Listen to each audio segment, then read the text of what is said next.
السلام علیکم اسٹوڈنٹس، ہمارا نیکسٹ چیپٹر ہے ملکی پرندے اور دوسرے جانور کہ ہمارے ملک کے پرندے اور ان کے دوسرے جانوروں کے بارے میں ہم پڑھیں گے. ٹھیک ہے، یہ سبق لکھا ہے شفیق الرحمان، یہ پیج نمبر 79 پہ ہے. تو سب سے پہلے ہم شفیق الرحمان کے بارے میں پڑھیں گے. تو پیج نمبر آپ 78 اوپن کریں، یہاں پہ آج کی ڈیٹ اور ڈے مینشن کریں. شفیق الرحمان سن 1920 میں پیدا ہوئے اور سن 2000 میں ان کی وفات ہے. ٹھیک ہے، اردو کے ممتاز افسانہ نگار اور مزاح نگار، یہ افسانہ نگار بھی ہے اور یہ مزاح نگار بھی ہیں. ٹھیک ہے، شفیق الرحمان سن 1920 میں ضلع جلندھر میں کلانور کے مقام پر پیدا ہوئے. انہوں نے سن 1942 میں king Edward medical college Lahore سے MBBS کا امتحان اعزاز کے ساتھ پاس کیا. اپنی قابلیت اور میڈیکل کے امتحان میں نمایاں پوزیشن کی وجہ سے ایک سال کے اندر ہی انہیں فوج میں انڈین آرمی میڈیکل سروس میں لے لیا گیا. پاکستان بن گیا تو پاکستان آرمی کا حصہ بن کے اور میجر جنرل کے عہدے تک ترقی کرنے کے بعد ریٹائر ہوئے. 1980 میں ان کا تقرر اکادمی ادبیات پاکستان کے چیئرمین کی حیثیت سے ہو گیا، جہاں انہوں نے 6 سال یعنی سن 1986 تک علمی و ادبی خدمات انجام دی. شفیق الرحمان کے مزاح کا انداز بہت ہلکا پھلکا اور نہایت شائستہ ہے. ان کے ہاں نہ تو الفاظ کی بازیگری سے مزاح پیدا کرنے کی کوشش نظر آتی ہے اور نہ ہی محض مزاح پیدا کرنے کی غرض سے ایک باوقار مقام سے نیچے اترنے کا رجحان ملتا ہے. ٹھیک ہے، یہ اب ان کی اسلوب نگارش ہے. ان کی تحریریں ہنسی مزاح رکھنے اور مزاح کے تقاضوں کو سمجھنے میں بہت مقبول ہوئیں. 1942 میں آپ کے افسانوں کا پہلا جو مجموعہ ہے وہ کرنے شائع ہوا. آپ کے دیگر مجموعوں میں شگوفے، مد و جزر، حماقتیں، مزید حماقتیں اور دجلہ وغیرہ زیادہ مشہور ہوئے. ٹھیک ہے، آئیے اب ہم اس چیپٹر کی ریڈنگ سٹارٹ کرتے ہیں. یہ آپ نے اپنے گھر میں ریڈنگ اس کی تفصیل سے پڑھنی ہے. میں آپ کو بتا دیتی ہوں اس کی سمری کہ اس میں کیا بتایا ہوا. تو سب سے پہلے یہاں پہ دیکھ لیتے ہیں کون کون سے جانوروں کے بارے میں بتایا گیا ہے. سب سے پہلے کوا ہے. ٹھیک ہے، یہ پرندہ ہے، اس کے بارے میں بتایا گیا ہے. بلبل، بھینس، اس کے علاوہ الو ہے. ٹھیک ہے، پھر بلی کے بارے میں بتایا ہوا ہے. تو سب سے پہلے ہم پڑھتے ہیں کوا. ٹھیک ہے، کوا گرامر میں ہمیشہ مذکر استعمال ہوتا ہے کہ کوا جو ہے مذکر ہے. کوا ہمیشہ مذکر استعمال ہوتا ہے. یہ صبح پہلے سے خراب موڈ کو مزید خراب کرنے آ جاتا ہے. کوے رنگ کے کالے ہوتے ہیں، سفید نہیں. ٹھیک ہے، یہ تو آپ نے دیکھا ہوگا. پہاڑی کوا میدانی کوے سے بڑا ہوتا ہے. کوے کی نظر بہت تیز ہوتی ہے. کوا کام کی چیزوں کے علاوہ سب چیزیں دیکھ لیتا ہے. باورچی خانہ کوے کی پسندیدہ جگہ ہے. بندوق چلنے کی آواز سن کر کوے اکٹھے ہو کر شور مچاتے ہیں. آپ نے دیکھا ہوگا اکثر کہ بندوق کی آواز چلے تو سارے کوے جو ہے آسمان میں اکٹھے ہوتے ہیں اور وہ شور مچا رہے ہوتے ہیں. کوے صرف بارش میں نہاتے ہیں.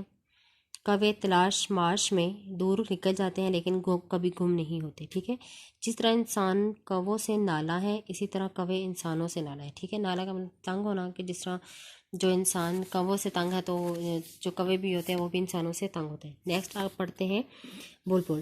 بلبل ایک روایتی پرندہ ہے جو ہر جگہ موجود ہے سوائے وہاں کے جہاں سے ہونا چاہیے. ٹھیک ہے، یہ بلبل ہر جگہ پائی جاتی ہے سوائے اس جگہ کے جہاں اسے ہونا چاہیے. اگر آپ نے بلبل دیکھی ہے تو آپ کی غلط فہمی ہے. بلبل کو رونے کی علامت سمجھا جاتا ہے لیکن یہ افواہ ہے. بلبل جسامت میں بہت چھوٹی ہوتی ہے. بلبل موسیقاروں سے بہتر ہوتی ہے کیونکہ یہ بے سری ہو کر بہانے نہیں بناتی. ٹھیک ہے، کہ بلبل پکے راگ گاتی ہے کچے، بہرحال اس سے موسیقاروں سے بہت بہتر ہے. وہ جو کیا کرتی ہے کہ بے سری ہو کر بہانے نہیں بناتی. پرندے بھی نقل مکانی کرتے ہیں. ہمارے ادب کو دیکھتے ہوئے بلبل کو ہمارے ملک میں نہیں آنا چاہیے. ٹھیک ہے، نیکسٹ ہے کہ بھینس. بھینس موٹی اور خوش طبع ہوتی ہے. بھینسوں کی قسمیں نہیں ہوتی، یہ سب ایک جیسی ہوتی ہیں. سب بھینسیں کالی ہوتی ہیں. گائیں ہر ملک میں پائی جاتی ہے مگر بھینس نہیں. بھینس کے بچے شکل و صورت میں خاندان والوں جیسے ہی ہوتے ہیں. بھینس ہمارے بغیر نہیں رہ سکتی، ہمارے بغیر رہ سکتی ہے، ہم اس کے بغیر نہیں رہ سکتے. ٹھیک ہے، بھینس کے اندرافت کے بارے میں پتہ چلانا مشکل ہے. بھینس ورزش اور غذا کا خیال نہیں رکھتی جس طرح کچھ لوگ بھی نہیں رکھتے. بھینسیں سوچتی نہیں اس لیے وہ انسانوں سے بہتر ہیں. بھینس کو بین سے کوئی دلچسپی نہیں. ٹھیک ہے، نیکسٹ ہے الو. الو برباد تو دانش مند ہے لیکن پھر الو ہے. الو دانش مند ہونے کے باوجود بھی الو ہے. ٹھیک ہے، الو کا ذکر پرانے بادشاہوں نے بھی کیا ہے. الو کی 20 قسمیں ہیں، ویسے 5-6 کافی تھی. ایک الو کو دیکھنا سب الو کو دیکھنا ہے. الو کو عام طور پر بوم اور بڑے کو چوغت کہا جاتا ہے. ٹھیک ہے، چوغت سے بڑے الو بھی اب تک دریافت نہیں ہوا. ٹھیک ہے، बातूनी परिंदों में उल्लू का दर्जा सबसे ज़्यादा है क्योंकि ये खामोश रहता है। मादा उल्लू बच्चों की देखभाल करती है और बड़े होने पर इन्हें निकाल देती है। आगे आता है बिल्लियों का, कि बिल्लियों के कई किस्में, गिनने वालों की भी किस्में हैं। बिल्ली पालने वालों को वहम होता है कि बिल्ली उन्हें चाहती है। बिल्ली एक दिन साल में सुधाई जा सकती है। दूसरे पालतू जानवर दूध देते हैं जबकि बिल्ली दूध पीती है। ठीक है। बिल्लियाँ आपस में लड़ने के लिए नाखूनों का इस्तेमाल करती हैं। बिल्ली और कुत्ते की दुश्मनी मशहूर है। बिल्लियाँ घर के चूहे ख़त्म कर देती हैं मगर खुद घर में रह जाती हैं। एक ही घर में रहने के बावजूद इंसान और बिल्ली आपस में अजनबी रहते हैं। और ज़िंदगी कितनी अजीब है। ये चैप्टर लिया गया है किताब मज़ीद हमाकत से। ठीक है। अब इसमें क्या है, मज़मून निगार ने मज़ाहिया अंदाज में परिंदों और जानवरों की खसूसियत के बारे में बताया कि परिंदे और जानवर किस तरह इलामत के तौर पर इस्तेमाल होते हैं। मज़ाह में मज़मून निगार ने परिंदों को तमसील बनाकर मुआशरे के बाज़ लोगों पर गहरा तंज़ भी किया। ठीक है। तो आइए अब हम इसकी एक्सरसाइज देख लेते हैं। सबसे पहले मुख्तसर जवाब दें। कवा ग्रामर में हमेशा क्या इस्तेमाल होता है? कवा ग्रामर में हमेशा मुज़क्कर इस्तेमाल होता है। ठीक है। पहाड़ी कवा कितना लंबा होता है? पहाड़ी कवा 1.5 फुट लंबा और वजनी होता है। बंदूक चले तो कौवे क्या करते हैं? बंदूक चले तो कौवे उसे अपनी ज़ाती तौहीन समझते हैं। लाखों की तादाद में कहीं से आ जाते हैं। इस कदर शोर मचाते हैं कि बंदूक चलाने वाला महीनों पछताता रहता है। ठीक है। हम हर खुशगलू परिंदे को बुलबुल समझते हैं। इसमें कसूर किसका है? हम हर खुशगलू परिंदे को बुलबुल समझते हैं। इसमें कसूर हमारा कसूर नहीं, बल्कि इसमें कसूर सारा अदब का है क्योंकि शायरों ना तो बुलबुल देखी है और ना ही उसे सुना है। बस ख्याल ही हाल में उसके कसीदे बांध दिए जाते हैं। बुलबुल के गाने की वजह क्या है? माहिरीन का ख्याल है कि बुलबुल के गाने की वजह उसकी गमगीन और खानगी ज़िंदगी है। बुलबुल बहुत से मौसीकारों से क्यों बेहतर है? बुलबुल बहुत से मौसीकारों से इसलिए बेहतर है कि एक तो वो घंटे भर का आलाप नहीं लेती, बेसुरी हो जाए तो बहाने नहीं बनाती कि वो नाज साज वाले निकम्मे हैं या आज गला ख़राब है तो आप तंग आ जाएं तो उसे खामोश करा सकते हैं। ठीक है। भैंस का मशाला क्या है? भैंस का मशाला जगाली करना या तालाब में लेटे रहना है। भैंस किस लिहाज से इंसान से ज़्यादा खुश नसीब है? भैंस का हाफजा कमज़ोर होता है, उसे कल की बात याद नहीं रहती। इस लिहाज से मज़मून निगाह ने उसे इंसान से ज़्यादा खुश नसीब कहा है। उल्लू की कितनी किस्में बताई जाती हैं? उल्लू की 20 किस्में बताई जाती हैं। उल्लू को कौन पसंद करता है? उल्लू को वही पसंद करता है जो फितरत का ज़रूरत से ज़्यादा मद्दाह हो। ठीक है। उल्लू को अपने बच्चों की तालीम और तरबियत से दिलचस्पी क्यों नहीं? उल्लू को अपने बच्चों की तालीम और तरबियत से दिलचस्पी इसलिए नहीं, वो जानता है कि सब बेसूद है। बिल्ली कितने अरसे में सिधाई जा सकती है? बिल्ली 1 साल में सिधाई जाती है। ठीक है। आगे दूसरा आप पर टीका निशान लगाना है। कौवे की नज़र बड़ी तेज़ है। दुरुस्त। कौवा बर्ची खाने के पास बहुत उदास रहता है। गलत। हम हर खुशगलू परिंदे को बुलबुल समझते हैं। सही। उल्लू शहरों में रहता है। गलत। बिल्ली और कुत्ते की रकाबत मशहूर है। दुरुस्त। ठीक है।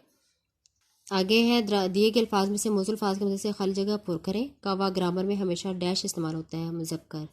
कौवा बर्ची खाने के बाद पास बहुत डैश रहता है। मसरूर। कौवा डैश नहीं सकता तो वो कोशिश भी नहीं करता। गा। बुलबुल एक डैश परिंदा है। रवायती। ठीक है। नेक्स्ट आप देखें इसको, जैसे आप अपनी बुक्स में फिल करते थे। डैश की किस्में नहीं होती, वो सब एक जैसी होती हैं। भैंस। भैंस के डैश शक्ल सूरत में निहाल और ददियाल दोनों में जाते हैं। बच्चे। उल्लू की डैश किस्में बताई जाती हैं। 20। बिल्लियों की डैश किस्में बताई गई हैं। कहीं। ठीक है। इसके बाद आपने करना है सवाल नंबर 4। दर्जेदार अल्फाज के मुतज़ाद लिखें। सुबह, शाम, स्याह, सफ़ेद, तेज़, सुस्त, असली, नकली, पक्का, कच्चा, ख़राब, सही, मोहब्बत, नफ़रत, रोशन, तारीख। ठीक है। सवाल नंबर 5 में आपने एराब लगाना है, तो एराब आप खुद लगाएंगे। सवाल नंबर 6 में मुज़क्कर आपने लिखने हैं, तो मैं मुज़क्कर अल्फाज पहले बोल देती हूँ। बावर्ची खाना, गुलाब, उल्लू, राग। ठीक है। कयास। ये जो अल्फाज हैं ये मुज़क्कर हैं और बाकी जो अल्फाज हैं वो मोनस होंगे। ठीक है। मैं दोबारा रिपीट कर देती हूँ। बावर्ची खाना मुज़क्कर है, गुलाब, उल्लू, राग और कयास। ठीक है। बाकी नज़र, ज़िंदगी, बुलबुल, औजारी, मसलहत, ये है मोनस। आगे क्वेश्चन है कि मुसन्निफ ने उल्लू के बारे में जो कुछ लिखा है उसे इख्तिसार के साथ बयान करें। कि अब उल्लू के बारे में क्या लिखा था मुसन्निफ ने, वो आपने लिखना है। मुसन्निफ उल्लू के बारे में आपने पढ़ा और उसको अपने अल्फाज में बयान करना है। सबक का उन्वान, मुसन्निफ का नाम, इक़्तिबास के मौका महल की वजाहत करते हुए मदरजा इक़्तिबास की तरशीह करें। ठीक है। ये दोनों क्वेश्चन आपके होमवर्क है और बाकी आपने क्लास वर्क में लिखने और उनको याद करना है ज़ुबानी। ठीक है। Thank you.